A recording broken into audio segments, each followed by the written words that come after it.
शुक्लाम्बरधरं विष्णुं शशिवर्णं चतुर्भुजं प्रसन्नवदनं ध्यायेत् सर्वविघ्नोपशान्तये।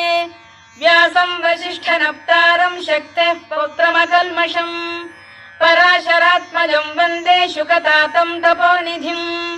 व्यासाय विष्णुरूपाय व्यासरूपाय विष्णवे नमो वै ब्रह्मनिधये वासिष्ठाय नमो नमः। अविकाराय शुद्धाय नित्याय परमात्मने सदैकरूपरूपाय विष्णवे सर्वजिष्णवे यस्य स्मरणमात्रेण जन्म संसारबन्धनात् विमुच्यते नमस्तस्मै विष्णवे प्रभविष्णवे।